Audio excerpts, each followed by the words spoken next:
자, 교재는 334페이지 인과관계입니다. 자, 인과관계가 있어야 기수가 되는 거죠. 자, 인과관계가 있어야 되지만 착오에 빠진 원인 중에서 피기망자 측에 과실이 존재한다 하더라도 사기죄가 단절되는 게 아닙니다. 여전히 사기죄가 성립한다 라고 보는 거죠. 여기서 과실 동그란. 자, 밑에 판례 보죠. 역시 꺽쇠 1번도 인과관계가 있어야 된다고 보고 있습니다. 자, 올라가 보죠. 자, 이 판례는 출제가 몇 번 되었던 거예요. 그래서 이 판례도 한번 체크 한번 해보세요. 자, 시험 문제에는 요 세 줄짜리 있죠? 세 줄짜리. 요 세 줄짜리도 세 줄짜리 자체만 갖고서 출제가 됐습니다. 그런데 이 세 줄짜리가 무슨 의미인지는 이 세 줄을 읽어보고서는 잘 인입하게 되질 않아요. 그렇기 때문에 여기서도 반드시 사실관계를 전제로 해서 그래서 판결을 읽어보셔야 됩니다. 자, 볼게요. 갑은 그랬어요. 갑은 토지개발공사가 분양하던 임대주택 택지 분양 신청을 하면서 그 분양 신청을 한 업체가 다수 있을 것을, 그렇죠? 다수 있을 경우에는 그 분양 방법은 실적이 많은 업체를 선정하여 분양하는 것이라는 사실을 알고서, 그렇죠? 근데 자신이 실적이 별로 없단 말이에요. 실적이 별로 없기 때문에 결국 순위에서 밀리겠죠. 밀리기 때문에 당첨이 될 가능성이 거의 제로에 가까운 거예요. 자, 그러니까 이 갑은 이제 꼼수를 쓰는 겁니다. 그래서 어떻게 합니까? 다수의 경쟁 업체가 있을 경우에 그 업체들과 비교해서 공동주택 건설 실적이 많은 것처럼 이렇게 가정하여 택지를 분양받기 위하여 A 시장 명의 내용이 허위의 실적 증명원 한 매를 제출합니다. 허위의 실적 증명을 제출합니다. 자, 그러나 다수 있을 것이라 생각했는데 신청자가 한 명도 없어요. 신청자가 없어서 결국 신청자는 자기밖에 없었던 거예요. 그래서 단독으로 위 택지를 수의계약 받아서 분양받은 거예요. 그랬을 때 사기죄가 될 수 있을까? 이런 말이. 될 수 있어 없어요? 자, 보세요. 갑이 이렇게 실적이 많은 것처럼 허위의 실적 증명을 제출하지 않았다 할지라도 어차피 신청자가 자신밖에 없었기 때문에, 그쵸? 신청자 자신밖에 없었기 때문에 결국 신청자에게 분양권이 돌아갈 수밖에 없는 거죠. 그렇기 때문에 설령 이렇게 기망행위를 했다 하더라도 자신이 단독으로 분양받았다는 결과 사이에 있어서, 행위와 결과 사이에 있어서 인과관계 있어요 없어요? 인과관계가 없는 거예요. 그쵸? 어차피 신청자 자신밖에 없었기 때문에 자신이 당첨될 수밖에 없었던 것이기 때문에, 따라서 이렇게 허위 실적 증명을 제출했다 하더라도 이것이 내가 분양받는 데 있어서 결정적인 원인이 됐다는 것은 아니다는 거예요. 그렇기 때문에 이 기망행위가 내가 분양받음에 있어서 인과관계가 있다 없다? 인과관계가 없는 거예요. 그래서 사기죄가 된다 안 된다? 사기죄가 되지 않는다는 것입니다. 자, 그런 측면에서 보았을 때, 자, 경쟁업체가 없다는 것은 인과관계가 없다는 것을 말해주고 있는 거예요.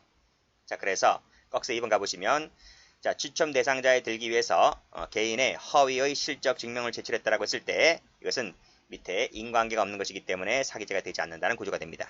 자, 문제는 여기까지밖에 안 나와요. 자, 여기까지밖에 안 나오기 때문에 이 두 줄을 읽어보시고 이 두 줄 자체를 곰곰이 읽어보시고, 아하, 이게 이 사건이구나 라고 해서 사기죄가 되지 않는다, 이렇게 보셔야 되는 거예요. 그러니까 이 꺽쇠 2번 이 두 줄짜리를 이해하시려면 반드시 이 사실관계를 반드시 숙지하고 있어야지만 되는 거예요. 됐죠? 자, 밑에도 보시게 되면 차연금 용도의 목적이 실현이 안 되더라도 어차피 금원을 대여하기로 했다는 거죠. 그래서 어차피 금원을 대여했다. 밑에도 그 체결하였는데 그 이행에 있어서 아무런 하등 영향을 끼치지 않았다 라고 했을 때 이 기망행위와 결과 사이에 있어서 이 세모친 부분 때문에 어차피 이 기망행위가 인과관계가 없다는 거죠. 그렇기 때문에 사기죄가 되지 않는다, 이렇게 보시면 될 것 같아요. 다음 페이지 볼게요. 자, 이제 6번째로 보아야 할 것이 이제 취득이죠. 자, 취득이다. 취득을 해야지만 기수가 되는 거예요. 뭐 내가 취득했든 제3자 취득했든 그래야지만 사기죄 기수가 됩니다. 자, 우리 첫 시간에 봤죠. 손해발생이 필요하냐라고 했을 때 판례는 부정합니다. 부정. 그 밑에가 여기 맨 밑에 나왔네요. 중간에 보시면 손해발생은 요건이 아니다. 그렇죠? 손해발생은 요건이 아니다. 그냥 취득하면 기수가 되는 거예요. 기수가 되는 것이기 때문에 손해발생은 요건이 아니다, 라는 얘기고. 그리고 취득 누가 합니까? 취득은 자기가 취득하든 제3자가 취득하든 되는 거예요. 자, 밑에 보시게 되면 스스로가 취득하지 않고 제3자 동그란, 제3자가 재물을 받은 경우에 있어서 사기죄가 되려면 이 제3자가 도구가 되거나, 그렇죠? 대리인이 되거나 했을 때 사기죄가 될 수 있는 구조다는 거예요. 밑에도 여기 도구 나와있지. 도구로만 이용된다라고 했을 때 사기죄가 될 수 있을 뿐이다, 이런 얘기고, 이때 도구로 이용된 타인에 대해서는 사기죄가 안 돼요. 이 타인은 단순히 도구로만 쓰여졌기 때문에 사기죄가 되지 않고 그냥 피해자에 대해서 그냥 간접정범 형태입니다. 간접정범 형태만 되는 것이기 때문에 이 간접정범에 대해서만 사기죄만 되는 것이지 이 도구 자체에 대해서는 사기죄가 되지 않는다, 그런 얘기고요. 자, 요 밑에 판례 한번 체크 한번 해보세요. 요 판례도 출제가 잘 됩니다. 자, 신용보증기금이죠. 이 공기업이에요. 신의 직장이죠. 자, 신용보증서 발급이 기망행위에 의해서 이루어졌다는 거예요. 그랬을 때 이 피고인의 기망행위로 인해서 신용보증기금에서 보증서를 발급을 해주잖아요. 발급을 해주게 되면 여기서 사기죄 기수가 됩니다. 사기죄는 발급을 해주게 되면 사기죄 기수가 된다고요. 이랬을 때 피고인이 취득한 이익은 얼마다? 신용보증기금에서 보증을 해준 그 보증금액 상당액이 이 사기죄 액수다, 이런 말이 됐어요. 자, 이게 무슨 뜻인가 하면 이 피고인이라는 사람이 이제 벤처기업가. 그래서 신용보증기금에 찾아가서 내가 이러이러한 이런 조그만 회사를 운영해 보려고 하는데 돈이 필요하니까 당신 이 보증기금에서 좀 보증을 서달라라고 합니다. 그러면 이 보증기금에서 이제 현장 답사를 나와요. 현장 답사를 나와가지고 진짜 사업체를 운영을 하고 있습니다. 그래서 이 보증기금이 이 피고인에게 보증서를 발급을 해줘요. 이 보증기금에서 대출해주는 게 아닙니다. 보증기금에서 보증서를 발급을 해주게 되면 이 피고인이 지정한 그 피고인이 이 보증서를 받아서 은행에 찾아가요. 은행에 찾아가게 되면 찾아갔을 때 보증서 발급을 해준 것을 건네주겠죠. 건네주게 되면 이 은행에서 심사는 다 여기서 보증기금에서 했기 때문에 은행에서는 이 보증서를 근거로 해서 피고인이 필요한 액수를, 물론 그 액수는 이제 보증기금에서 보증서 준 그 액수죠. 그 액수가 뭐 1억이라고 하면 1억, 그렇죠? 1억에 관련된 보증기금에서 보증서 된 그 1억을 보증서 1억을 발급을 해주게 되면 은행은 그 1억에 해당되는 돈을 피고인에게 주는 거예요. 그랬을 때 이 피고인의 그 보증서 발급받을 때 있어서 이 자격도 안 되는 사람이 보증기금을 속여서 보증서를 발급받았을 때 이 발급을 해주게 되는 것 그 자체가 바로 뭐가 된다? 사기죄가 되는 것이고, 그 액수는 결국 보증기금에서 보증서 준 그 액수다는 거예요. 그래서 1억 자체가 사기죄 액수가 되는 것이다 는 거죠.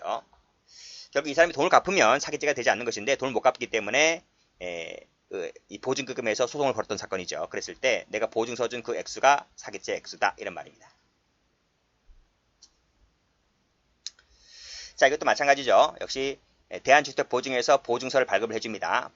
임대보증금에 해당되는 그 금액을 발급을 해줍니다. 그랬을 때 이 피고인이 발급된 보증서를 가지고 은행에 가서 이제 대출받는 거예요. 그랬을 때 이 발급 자체가 기망행위에서 이루어졌다고 한다면 그 자체가 발급을 해준 것 자체가 사기죄가 되는 거예요.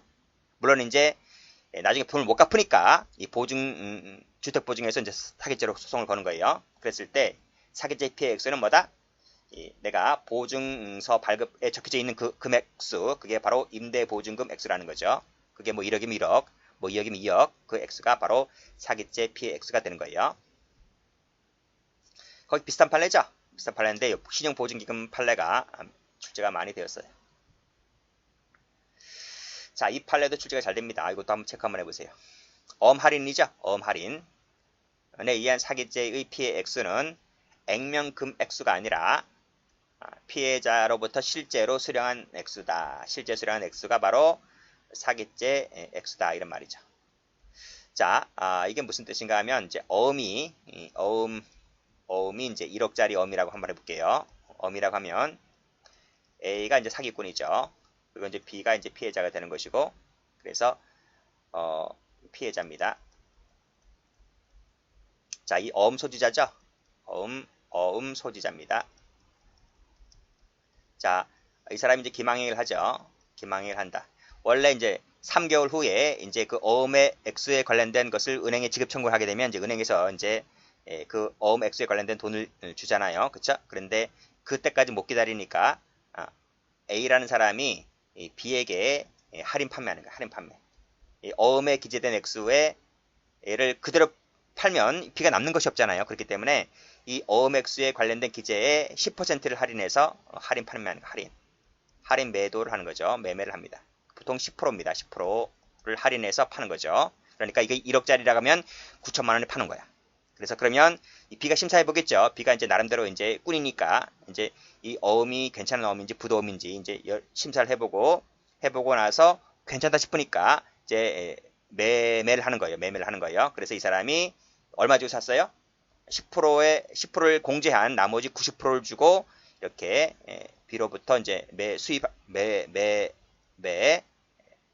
매수를 한 거죠. 매수한 거예요. 매수했습니다. 샀다는 거예요. 그런데 한두 달 지나니까 이게 이제 부도음인 거예요. 이게 부도처리 된 거예요. 그러니까 이 사람은 뭐예요? 이 사람은 이제 휴지 조각을 갖고 있는 거예요. 휴지를 갖고 있는 거예요. 그래서 이 사람이 A를 상대로 사기죄를 고소했던 사건인 거예요. 그랬을 때 B가 피해본 액수는 1억입니까? 9천만 원입니까? 얼마 주고 샀습니까? 10% 할인해서 샀잖아요. 그렇기 때문에 내가 피해를 본 것은 9천만 원이란 말이에요. 그렇죠? 1억이 아니고. 그렇기 때문에 보시게 되면 이 어음 할인 매매입니다. 이 매매를 통해서 어음을 샀다는 거죠. 그랬을 때 편취 액수는 어음에 적혀져 있는 그 액면금 액수가 아니라 내가 실제로 10% DC를 받았기 때문에 그 실제 수령한 그 할인금이 바로 뭐다? 할인금이 사기죄 피해 액수다는 거예요. 그런 뜻입니다. 동그라미 여기까지 써야 되겠네요. 이렇게 보시면 되겠어요. 자, 다음 페이지 가볼게요. 자, 1번도 잘 나오니까 체크하시고 2번도 체크하시고 뭐 3번도 체크하시고 뭐 6번도 체크하시고 자, 한번 가볼게요. 자, 재물 편취를 내용으로 한 사기죄에 있어서 자, 기망을 통해 한 재물 교부가 있다면 그쵸? 재물을 통해서 재물을 교부받았잖아요. 그러면 그 즉시 곧장 사기죄가 돼버려요. 곧장 사기죄가 되는 거예요. 됐어요? 자, 상당한 대가가 지급되었다. 그래서 손해가 없게 되었다 할지라도 이게 사기죄의 요건이 아니잖아요. 손해 발생 요건이 사기죄가 아니잖아요. 그쵸? 했다 하더라도 기망을 통해서 재물을 받게 되면 그 즉시 사기죄 기수가 돼버립니다. 그 뜻이고. 자, 밑에 사기죄에 있어서 그 대가가 일부 지급되었다 할지라도 편취 액수는 피해자로부터 교부된 가치를 공제한 그 공제한 차액이 되는 것이 아니라 뭐가 된다? 전부다. 전부 동그라미. 자, 그 다음 사기를 통해서 이미 취득했잖아요. 취득하면 여기서 기수가 됩니다. 기콜 기수가 되기 때문에 나중에 사후에 변제받았다, 반환받았다. 그래서 손해가 없게 되었다 할지라도 그냥 기수는 기수인 거예요. 자, 기망을 통해서 재물을 받았잖아요. 그쵸? 받았으면 이 즉시 취득했기 때문에 여기서 기수가 됩니다. 그쵸? 뭐 민사상 손해 구제 수단이 있다는 둥 없다는 둥 그쵸? 이런 건 다 기수하고는 거리가 멀어요. 역시 마찬가지로. 그래서 민사상 구제 수단이 있어서 설령 구제를 받았다 하더라도 결국 손해가 나지 않았다 할지라도 사기죄는 기수가 되는 것이다. 이 뜻입니다.